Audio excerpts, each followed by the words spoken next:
আমরা রাস্তায় নেমেছিল আমাদের প্রিয় মা বোনেরা, নারীরা। রাস্তায় নেমেছিল শ্রমিক, কৃষক, সর্বস্তরের ভাইয়েরা এবং সকল মেহনতি মানুষেরা। ফেসিবাদ বিরোধী বিভিন্ন রাজনৈতিক দলের নেতাকর্মীরাও তখন আমরা একাকার হয়েছিলাম। শিক্ষক ও প্রকৌশলী, ডাক্তার সহ বিভিন্ন শ্রেণী পেশার মানুষ তখন রাস্তায় নেমে এসেছিলেন। দেশপ্রেমিক সশস্ত্র বাহিনীর সদস্যরাও সে সময় অত্যন্ত প্রশংসনীয় এবং দায়িত্বপূর্ণ ভূমিকা পালন করেছেন। আমরা জুলাই আর চাই না। আমরা চাই এমন বাংলাদেশ যেখানে আর কোনো দিন জনগণকে রাস্তায় নামতে হবে না। আমাদের বুঝতে হবে জুলাই কেন হয়েছিল। জুলাই হয়েছিল একটা বৈষম্যহীন বাংলাদেশের জন্য। জুলাই হয়েছিল একটা কালো রাজনৈতিক ধারার পরিবর্তনের জন্য। যুগের পর যুগ ক্ষমতা কুক্ষিগত ছিল পরিবারতন্ত্রের হাতে, নির্দিষ্ট গোষ্ঠীর হাতে।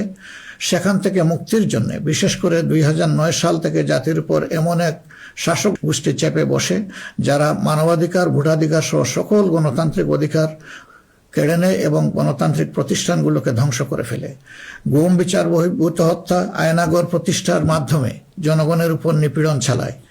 2014, 18 ও 24-এর পরপর 3টি জাতীয় নির্বাচনের নামে তামাশার মাধ্যমে আমাদের ভোটের অধিকার হরণ করা হয়। এইসব নিপীড়ন এবং অধিকার ফিরে পাওয়ার জন্যই এসেছিল রক্তাক্ত জুলাই। আমাদের তরুণরা এখন একটা নতুন দেশ দেখতে চায়, যে দেশকে তারা গর্ব করে বলতে পারবে নতুন বাংলাদেশ, এটি আমার দেশ 2.0। এক কথায় যদি বলি, দেশের মানুষ পরিবর্তন চায়, কিন্তু একটি মহল পরিবর্তনের বিরোধী। কারণ পরিবর্তন হলেই তাদের অপকর্মের পথ বন্ধ হবে, মানুষের অধিকার কেড়ে নেওয়ার সুযোগ থাকবে না। এই সংস্কৃতি বদলানোর সাহস সবার থাকে না। ক্ষমতাবানদের বিরুদ্ধে রুখে দাঁড়ানোর হিম্মত সবার হয় না। এই হিম্মত দেখিয়েছে আবরার ফাহাদ, আবু সাইদ মুগ্ধ, উসমান হাদি এবং তাদের সহযোদ্ধারা। তাদের রক্তের শপথ নিয়ে নতুন প্রজন্মের লক্ষ লক্ষ সাহসী সন্তান আজ এই পরিবর্তনের জন্য প্রস্তুত। এই দেশ আমাদের সময়ের এই সাহসী সন্তানদের হাতেই তুলে দিতে চাই। কারণ বাংলাদেশের ভবিষ্যৎ এই তরুণরাই রচনা করবে। এই তরুণরা পরিশ্রমী, তরুণরা সাহসী, তারা মেধাবী। এই তরুণরাই পরিবর্তনকে ভালোবাসে। তরুণরা নতুনকে আলিঙ্গন করে, সত্য বলতে দ্বিধাবোধ করে না, প্রযুক্তি বুঝে এবং সামনে এগিয়ে নিয়ে যেতে জানে। তারাই পারবে নতুন বাংলাদেশ গড়ে দিতে। আমরা তোমাদের হাত ধরতে চাই। জুলাইয়ের মতো কাঁধে কাঁধ মিলিয়ে দেশ গড়ার কাজে সঙ্গী হতে চাই। প্রচলিত ধারা বদলাতে চাই। দেশটা বিভেদ এবং বিভাজনের রাজনীতি থেকে মুক্ত করতে চাই। মানুষের জীবনে শান্তি ফিরে আসুক, এটি আমাদের প্রয়াস, এই আমাদের চাওয়া। সবাইকে নিয়ে ঐক্যের বাংলাদেশ গড়তে চাই। এমন বাংলাদেশ যেখানে কেবল পারিবারিক পরিচয়ে কেউ দেশের চালকের আসনে বসতে পারবে না। এমন বাংলাদেশ যেখানে রাষ্ট্র হবে সবার, সরকার হবে জনগণের। প্রিয় দেশবাসী, জনগণ চায় একটু নিরাপত্তা, সুশাসন আর ইনসাফ। তাই আগামীর বাংলাদেশকে এসব অঙ্গীকার এবং মূল্যবোধের আলোকে সাজাতে চাই। রাষ্ট্রের মৌলিক কিছু সংস্কারের লক্ষ্যে জুলাই বিপ্লব পরবর্তী সরকার কিছু পদক্ষেপ গ্রহণ করেছিল, কিন্তু তা সম্পূর্ণ বাস্তবায়িত হয়নি। এই বাস্তবায়ন সম্ভব হবে আগামীতে যে গণভোট, সেই গণভোটে আমরা যদি আমাদের মূল্যবান ভোট দিয়ে হা বলি, তাহলে সংস্কার প্রক্রিয়া তার পূর্ণতা পাবে ইনশাআল্লাহ। আমরা এই জন্যই জনগণকে বলবো যে গণভোটে হা বলুন এবং সংস্কারতে আলিঙ্গন করুন। আমাদের সন্তানদের স্বপ্ন পূরণে আপনিও গুরুত্বপূর্ণ অংশীদার হন। নতুন বাংলাদেশের আকাঙ্ক্ষার আলোকে আমাদের পরিকল্পনা, কর্মসূচি, অঙ্গীকার আপনাদের নিকট স্পষ্ট করার চেষ্টা করেছি। বাংলাদেশে আমরাই প্রথম পলিসি সামিটের মাধ্যমে রাষ্ট্র পরিচালনার নীতি কৌশল জনগণের সামনে তুলে ধরেছি। আমাদের নির্বাচনী ইশতেহারে এর প্রতিফলন রয়েছে। এই প্রক্রিয়ায় অনেকেই আমাদেরকে সহযোগিতা করেছেন, তাদের প্রতি আমরা কৃতজ্ঞ। এছাড়াও আমরা সমাজের বিভিন্ন শ্রেণী পেশার মানুষের সাথে কথা বলেছি, বসেছি এবং তাদের মূল্যবান মতামত, পরামর্শ আমরা গ্রহণ করেছি। আমরা সুযোগ পেলে, মহান আল্লাহর ইচ্ছায়, জনগণের ভালোবাসায় সরকার গঠন করলে প্রথম দিনে ফজরের নামাজ পড়েই আমরা আমাদের পরিকল্পনা বাস্তবায়ন শুরু করব ইনশাআল্লাহ। প্রিয় দেশবাসী, আমাদের শাসক শ্রেণী সরকারি পদে নির্বাচিত হওয়ার পর নিজেদেরকে দেশের মালিক গণ্য করেছে। ফলে রাষ্ট্রীয় সম্পদ, পদ, পদবি, নীতি, প্রতিষ্ঠান সবকিছু ব্যক্তিগত ও দলীয় স্বার্থ হাসিলের উপায় হিসাবে অন্যায়ভাবে ব্যবহার করা হয়েছে। এর ফলে চুরি ও দুর্নীতি, স্বজনপ্রীতির মাধ্যমে প্রতারিত করে জনগণের সম্পদ লুণ্ঠন করা হয়েছে। উন্নয়ন প্রকল্প ব্যক্তিগত ও দলীয় লুণ্ঠনের সিঁড়ি হিসাবে ব্যবহৃত হয়েছে। এই ব্যবস্থার অবসান ঘটানোই আমাদের প্রধান লক্ষ্য। আলহামদুলিল্লাহ, অতীতে জামাতে ইসলামী থেকে যারা জনপ্রতিনিধি হিসাবে সংসদ, সরকার ও স্থানীয় সরকারের দায়িত্ব পালন করেছেন, তারা কেউই দুর্নীতির দায়ে অভিযুক্ত হননি। তারা দক্ষতার সাথে দায়িত্ব পালন করেছেন। আপনারা দেশের মানুষ তারই সাক্ষী।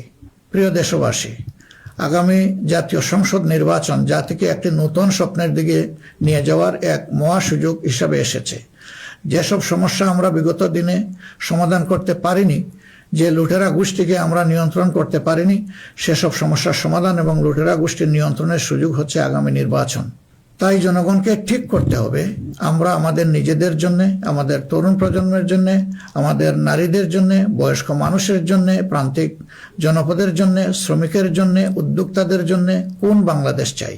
আমাদেরকে প্রশ্ন করতে হবে, আমরা কি সমাজে শৃঙ্খলা প্রতিষ্ঠা করতে চাই? আমরা কি নিয়ম নীতি শান্তির রাষ্ট্র প্রতিষ্ঠা করতে চাই?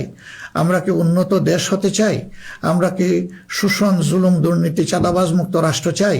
আমাদেরকে ভাবতে হবে, আমরা কি রাষ্ট্রীয় প্রতিষ্ঠানকে জবাবদিহিতার আওতায় আনতে চাই? যোগ্যতা ও সততাকে সরকারি পদের জন্য মৌলিক শর্ত করতে চাই? আমরা কি আমাদের জাতীয় সক্ষমতা ও সৃজনশীলতা বৃদ্ধি করতে চাই? এসব বিষয়ে যদি আমরা ইতিবাচক পরিবর্তন দেখতে চাই, তাহলে আমাদেরকে আগামী নির্বাচন নিয়ে নৈতিকভাবে ভাবতে হবে। রাজনৈতিকতার ফুলঝুরির বাইরে এসে বাস্তবতার আলোকে সৎ ও দক্ষ নিষ্ঠাবান নেতৃত্ব প্রতিষ্ঠা করতে হবে। প্রিয় ভাই ও বোনেরা, আমরা আমাদের নির্বাচনী ইশতেহারে বলেছি যে আমাদের স্বপ্নের বাংলাদেশ তৈরির জন্য 5টি বিষয়ে হা এবং 5টি বিষয়ে না বলতে হবে। সততা, ঐক্য, ইনসাফ, দক্ষতা ও কর্মসংস্থানকে আমরা হা বলতে বলেছি, কারণ এসব মৌলিক শর্ত ছাড়া বৈষম্যহীন, উন্নত, নৈতিক, মানসম্পন্ন বাংলাদেশ প্রতিষ্ঠা সম্ভব নয়। পাশাপাশি দুর্নীতি, ফ্যাসিবাদ, আধিপত্যবাদ, বেকারত্ব, চাঁদাবাজিকে স্পষ্ট না করতে বলেছি। প্রিয় দেশবাসী, বাংলাদেশ আয়তনে ছোট্ট কিন্তু জনসংখ্যার দিক থেকে একটি বড় দেশ। এই জনসংখ্যাকে অনেকে সমস্যা হিসেবে বিবেচনা করলেও আমরা মনে করি এটি আল্লাহর নিয়ামত এবং এক বড় সম্পদ। তাই আমাদের জনসংখ্যাকে জনশক্তিতে রূপান্তর করতে হলে নীতি এবং নৈতিকতা ভিত্তিক রাজনীতির বিকল্প নেই। সমাজে নীতি, নৈতিকতা, শৃঙ্খলা, জবাবদিহিতা প্রতিষ্ঠা করা ছাড়া কোনো জাতি এগোতে পারেনি, আমাদের পক্ষে অসম্ভব না। যে সমাজে নারীর মর্যাদা রক্ষা করতে পারে না, সেই সমাজ কখনো সমৃদ্ধ হতে পারে না। আমরা ক্ষমতায় এলে নারীরা কেবল ঘরের ভেতরে নয়, সমাজের মূলধারার নেতৃত্বে থাকবেন সগৌরবে। কর্পোরেট জগৎ থেকে রাজনীতি সবখানে তাদের মেধার মূল্যায়ন হবে কোনো বৈষম্য ছাড়াই। আমরা এমন এক দেশ গড়ার প্রতিশ্রুতি দিচ্ছি যেখানে কোনো মা, বোনকে, মেয়েকে নিরাপত্তাহীনতায় ভুগতে হবে না। আপনাদের অধিকার রক্ষার লড়াইয়ে আমাদের সঙ্গে হন। একটি উন্নত ও আধুনিক দেশ গড়ার কারিগর হিসাবে আমাদের নির্বাচিত করুন। প্রিয় দেশবাসী, আমরা মনে করি সমাজে ন্যায় বিচার ও ইনসাফ প্রতিষ্ঠা করতে হলে সকলকে মর্যাদা দিতে হবে এবং সকলের মানবাধিকার সুরক্ষা করতে হবে। সকল পরিচয় নির্বিশেষে আমরা অঙ্গীকার ব্যক্ত করছি যে একটি মানবিক উন্নত দেশ গড়ার জন্য দলমত নির্বিশেষে সকলের মান, ইজ্জত, অধিকারের সুরক্ষা দিব ইনশাআল্লাহ। এই বাংলাদেশ মুসলমান, হিন্দু, বৌদ্ধ, খ্রিস্টান সবার। কেউ ভয়ের সংস্কৃতির মধ্যে বাস করবে না। যদি কেউ ধর্মীয় পরিচয়ের ভিত্তিতে আঘাত করার চেষ্টা করে, আমরা অতীতের মতো ভবিষ্যতেও তা প্রতিরোধ করব। প্রিয় দেশবাসী, আমাদের প্রত্যাশার বাংলাদেশ গড়তে হলে 3টি জায়গায় আমাদেরকে বিশেষ গুরুত্ব দিতে হবে। একটি হচ্ছে শিক্ষায় সংস্কার। শিক্ষা হতে হবে নৈতিকতা ভিত্তিক এবং সেটা হতে হবে টেক বেসড। এখনকার দুনিয়া সারাই প্রযুক্তি ভিত্তিক শিক্ষার উপর নির্ভরশীল। আমরা সেই শিক্ষা থেকে বঞ্চিত। আমাদের সন্তানদের হাতকে আমরা দক্ষ কারিগরের হাত হিসেবে গড়ে তুলতে চাই এবং তাদের হাতে হাতে আমরা কাজ দিতে চাই। আমরা কোনো বেকার ভাতা তাদেরকে তুলে দিতে চাই না। দ্বিতীয় জায়গাটা হচ্ছে বিচারাঙ্গন। ন্যায় বিচার সমাজে প্রতিষ্ঠা হলেই কেবল আমরা আমাদের প্রত্যাশার বাংলাদেশ গড়তে পারবো। অন্যথায় দুঃশাসন এবং দুর্নীতির কণ্ঠ রোধ করা মোটেই সম্ভব হবে না। অতএব বিচার বিভাগকে আমূল ঢেলে সাজাতে হবে। সেখানে অবশ্যই সৎ, দক্ষ এবং কমিটেড যে সমস্ত লোকেরা আছেন তাদেরকে বিচারের আসনে বসাতে হবে। তৃতীয় জায়গাটা হচ্ছে আমাদের অর্থনীতি। এই ভঙ্গুর অর্থনীতি নিয়ে দেশকে আগানো সম্ভব নয়। সুতরাং অর্থনীতিতে ব্যাপক সংস্কার সাধন করতে হবে। বিশেষ করে ব্যাংকিং সেক্টর এবং অপ্রাতিষ্ঠানিক যে সমস্ত খাত রয়েছে সেই জায়গাগুলোতেও আমাদেরকে প্রাতিষ্ঠানিক ও অপ্রাতিষ্ঠানিক খাতে আমাদেরকে হাত দিতে হবে। আমাদের ব্যবসাকে করতে হবে বিনিয়োগ বান্ধব। বিনিয়োগ বান্ধব হলেই দেশে কর্মসংস্থান তৈরি হবে এবং আমাদের বেকারত্ব দূর হবে। এই 3টা জায়গায় আমাদের গুরুত্ব দেওয়া ছাড়া কোনো উপায় নেই। আমরা আশা করব দেশবাসী আমাদেরকে তাদের মূল্যবান ভোটের আমানত সমঝে দিয়ে আমাদের দেশকে প্রত্যাশার আলোকে গড়ে তোলার ক্ষেত্রে আমাদেরকে সহযোগিতা করবেন। সম্মানিত উলামায়ে কেরাম, একাধিক ধর্মের এ দেশ মুসলমানগণ সংখ্যাগরিষ্ঠ। তাই মুসলমান হিসাবে এটি আমাদের দায়িত্ব যে সমাজে ন্যায় বিচার, ইনসাফ প্রতিষ্ঠা করা এবং সকলকে সুরক্ষা দেওয়া। এগুলো ইসলামের শাশ্বত আদর্শ। সকল মানুষের মৌলিক অধিকার নিশ্চিত করা আমাদের কর্তব্য। আল্লাহ তাআলা স্পষ্টত বলেছেন, ইন্নাল্লাহা ইয়া'মুরুকুম বিল আদলি ওয়াল ইহসান ওয়া ইতা'i যিল কুরবা ওয়া ইয়ানহা আনিল ফাহশাই ওয়াল মুনকারি ওয়াল বাগয়। আমাদেরকে স্পষ্টভাবে আল্লাহ এই নির্দেশ দিয়েছেন। এ দায়িত্ব আমরা সকলে মিলেই পালন করব। তাবলিগি জামাত সহ ধর্মীয় মহলের ভাইদের প্রতি আমাদের আহ্বান, আপনারা দিনের জন্য যে মেহনত করছেন, দেশ গড়ার কাজেও আপনারা আমাদের সাথে গুরুত্বপূর্ণ ভূমিকা রাখবেন বলেও আমরা গভীরভাবে বিশ্বাস করি। আমরা অঙ্গীকার করছি, ভবিষ্যতে কেউ আপনাদেরকে অন্যায়ভাবে বিভিন্ন বিশেষণে ট্যাগ দিয়ে নির্যাতন করার সুযোগ পাবে না। বিচার বহির্ভূতভাবে আপনাদেরকে আর হত্যা করার দুঃসাহস কেউ দেখাবে না। আমরা জানি অতীতে আপনাদের কোনো মানবাধিকার ছিল না। এ অবস্থার পরিবর্তন ঘটানো হবে নতুন বাংলাদেশের অন্যতম প্রধান লক্ষ্য। জাতীয় নীতি পদ্ধতিতে আপনাদের আনুষ্ঠানিক অবদান ও ভূমিকাকে জোরদার করা হবে। আন্তর্জাতিক মহল যারা আমাদের পরীক্ষিত পরিচিত বন্ধু, তাদের সাথে আমাদের সম্পর্ক হবে সমমর্যাদা এবং সমতার ভিত্তিতে। আমরা অন্যের ভৌগোলিক অখণ্ডতাকে সম্মান করি এবং শ্রদ্ধা করি, তেমনি সকল দেশের সাথে বন্ধুত্ব প্রতিষ্ঠাকে অগ্রাধিকার দিব। তবে আমাদের জাতীয় স্বার্থ মর্যাদা, জাতীয় উন্নয়ন অগ্রাধিকার আন্তর্জাতিক সম্পর্ক নির্মাণে প্রধান ভূমিকা রাখবে। বৈশ্বিক উন্নয়ন চ্যালেঞ্জ সমূহ, বিশেষত জলবায়ু পরিবর্তন নিরসনে আমরা সাধ্যমতো ব্যবস্থা গ্রহণ করব এবং তা হবে স্বচ্ছতার ভিত্তিতে পরিচালিত। নিপীড়নের শিকার হয়ে আশ্রয় নেওয়া রোহিঙ্গা জনগোষ্ঠীকে তাদের নিজ দেশে নিরাপদ এবং সম্মানজনক প্রত্যাবর্তনের জন্য সব ধরনের কূটনৈতিক তৎপরতা জোরদার করা হবে ইনশাআল্লাহ। প্রবাসী ভাই ও বোনেরা, জন্মভূমি থেকে 1000 মাইল দূরে অবস্থান করেও জুলাইয়ের অভ্যুত্থানে আপনারা গুরুত্বপূর্ণ ভূমিকা রেখেছেন, জেল জুলুমের শিকার হয়েছেন, ত্যাগ স্বীকার করেছেন। ইতিমধ্যে আপনারা আপনাদের ভোটাধিকার প্রয়োগ করে নতুন বাংলাদেশে নিজেদের অধিকার প্রতিষ্ঠার পথে ইতিহাস রচনা করেছেন। আমি এতে আনন্দিত।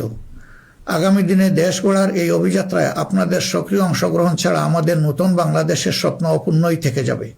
আমরা চাই প্রবাসীদের অধিকার এবং মর্যাদা রাষ্ট্রীয়ভাবে নিশ্চিত করতে। সে লক্ষ্যেই প্রবাসীদের জন্য ভলান্টিয়ার প্রতিনিধি নির্বাচন করা হবে, যারা প্রবাসীদের বিভিন্ন সুযোগ সুবিধা, সেবা এবং সমস্যার বিষয়ে দূতাবাস বা হাইকমিশনের সাথে সরাসরি সমন্বয় করে প্রবাসীদের স্বার্থে উপদেষ্টা ও প্রতিনিধি হিসাবে কাজ করবে। তাছাড়াও বাংলাদেশের বাইরে যেখানে যেখানে সমস্যা রয়েছে, যেমন ইংল্যান্ডে ম্যানচেস্টার ফ্লাইট বন্ধ করে রাখা হয়েছে, আমরা কথা দিচ্ছি আর কোনো ফ্লাইট বন্ধ হবে না, বরঞ্চ পূর্বের চালু ফ্লাইটগুলো আমরা আবার ফিরিয়ে নিয়ে আসব। নিউ ইয়র্কে নতুন করে বাংলাদেশ ফ্লাইট ইনশাল্লাহ চালু হবে।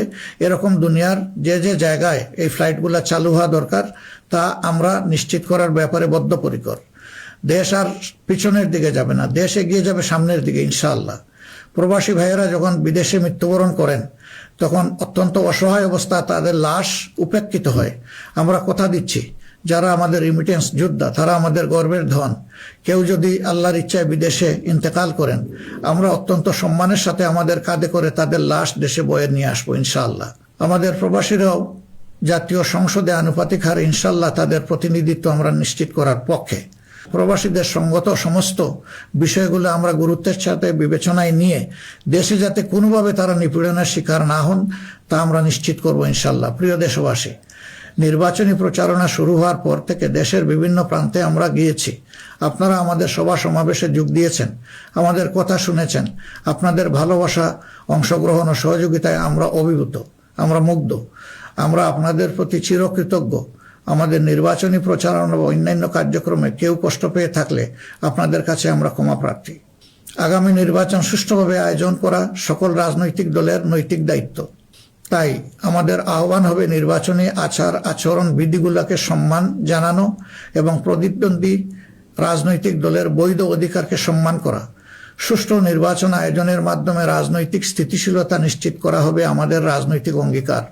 প্রশাসন ও আইন শৃঙ্খলা রক্ষাকারী বাহিনীর সদস্যরা নিরাপত্তার দায়িত্ব তারা পালন করেছেন অত্যন্ত নিষ্ঠার সাথে। আমাদের সাংবাদিক ভাই এবং বোনেরা অনেক কষ্ট করে আমাদের বিভিন্ন অনুষ্ঠান কভার করেছেন। আপনাদের প্রতি গভীরভাবে আমরা কৃতজ্ঞ। আপনাদের ঋণ শোধ করতে পারবো না, আপনারা ভালো থাকবেন।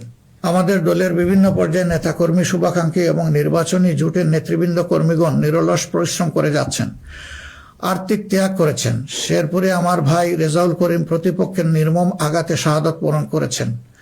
আল্লাহ রাব্বুল আলামিন তার এই ত্যাগকে কবুল করুন এবং তাকে শহীদ হিসাবে কবুল করুন। আমাদের ভাই জনাব মোহাম্মদ নুরুজ্জামান বাদল, যিনি শেরপুর 3 আসনের প্রার্থী ছিলেন, তিনি ইন্তেকাল করেছেন। আল্লাহ তাকে উত্তম পুরস্কার দিন এবং জান্নাত নসিব করুন। প্রিয় দেশবাসী, আমরা আন্তরিকভাবে বিশ্বাস করি যে রাষ্ট্রীয় দায়িত্ব হচ্ছে আমানত। রাষ্ট্রীয় দায়িত্ব কোনো উপভোগের বিষয় নয়। সর্বাবস্থায় আমরা স্মরণে রাখব আমরা প্রত্যেকে দায়িত্বশীল এবং আমাদের দায়িত্বের ব্যাপারে জিজ্ঞাসাবাদ করা হবে। আমরা হযরতে ওমরের সেই বিখ্যাত উক্তি ও দায়িত্বশীলতা মনে রাখবো যে ফুরাত তীরে একটি কুকুর না খেয়ে যদি মরে তাহলে তার জন্যও তাকে জবাবদিহি করতে হবে। আল্লাহর নির্দেশ অনুসারে আমরা ন্যায় বিচার প্রতিষ্ঠায় অঙ্গীকারবদ্ধ থাকবো ইনশাআল্লাহ। আশা করি আপনারা আমাদের অঙ্গীকার ও স্বপ্নকে বিশ্বাস করে জাতীয় সংসদ নির্বাচনে আমাদের প্রতি সমর্থন জানাবেন। আগামী 12 ফেব্রুয়ারি তারিখে জামাতে ইসলামের প্রার্থীদেরকে দাঁড়িপাল্লা মার্কায় এবং যেসব অঞ্চলে 11 দলীয় অপরাপর প্রার্থী রয়েছেন তাদেরকে আপনারা আপনাদের এলাকায় ইনশাআল্লাহ মূল্যবান ভোট দিয়ে নির্বাচিত করবেন। এই আকুল আবেদন আপনাদের সকলের প্রতি রাখলাম। আল্লাহ পরিবর্তনের এক মহা সুযোগ আমাদেরকে এনে দিয়েছেন। আসুন সেটা কাজে লাগাই। বিগত দিনের রাজনীতি পরিহার করি, একটি নতুন বাংলাদেশ তৈরি করি যেখানে সবাই মান ইজ্জত ও মর্যাদা নিয়ে বাস করবে। আমরা আমাদের তরুণ সমাজকে সমাজের ককপিটে বসিয়ে দিতে চাই। বাংলাদেশ নামের উড়োজাহাজটি তারাই চালাবে, তারাই হবে ক্যাপ্টেন, তারাই হবে এটার পাইলট। আমরা গিয়ে বসবো প্যাসেঞ্জার সিটে। হে তরুণরা, তোমরা তৈরি হয়ে যাও। এই দেশ তোমাদের জন্যে, এই দেশ তোমাদের হাতেই